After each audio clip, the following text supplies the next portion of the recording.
Nay, galing na ako sa mga biyanang ko. Wala daw doon si Angela. Si Gretchen, di ako sinasagot. Nakausap ko na si Angela.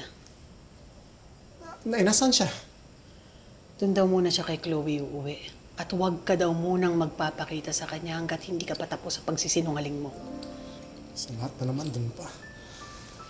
Anak naman. Ano pa ba tinatago mo? Sabihin mo na lahat para naman matapos na to. The worst thing for a wife to know na pinatulan ng asawa niya yung best friend pa niya. Nay, hindi kasi ganun kadali yan eh. Bakit? Sabihin mo sa akin. Kung pati sa akin hindi mo kayang sabihin, abay wala na akong magagawa, hindi na kita matutulungan kay Angela.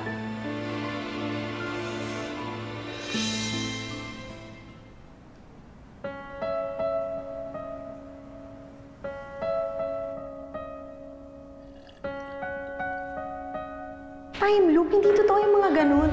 Totoo nga daw. Kasi naalala mo yung time na nakataka si Elton? Sabi nila, Bernard was supposed to die that day. Pero dahil sa time loop, na-save daw ni Angela si Bernard. And it's all because of that old woman na nakilala daw niya nung nag-hiking kayo sa Mount Canloon noon. Possible ba talaga na ma-alter ang isang incident and things will never be the same?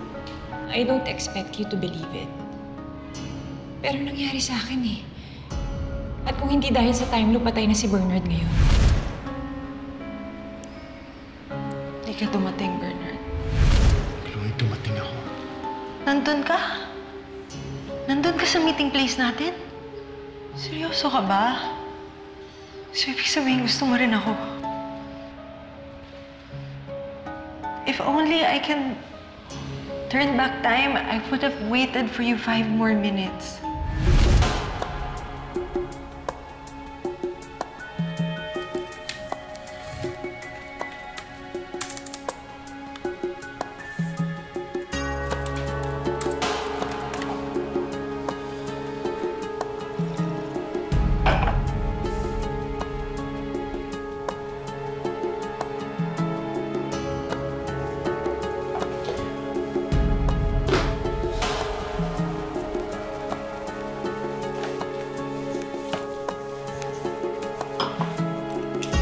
Chloe, hindi ka natutulog.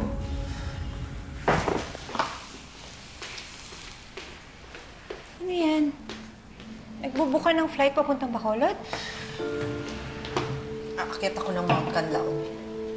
Hanapin ko yung matandang nagbigay sa'yo ng time. Ano?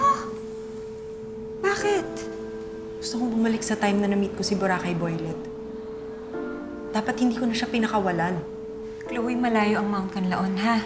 At wala rin kasiguraduhan na makikita mo yung matandang babae dun. I just have to take my chance. Bakit ikaw? Di ba pinagbigyan ka niya out of love for Bernard? Ba't hindi niya ibibigay sa akin kung para sa pag-ibig din naman yun? Di ba? Okay.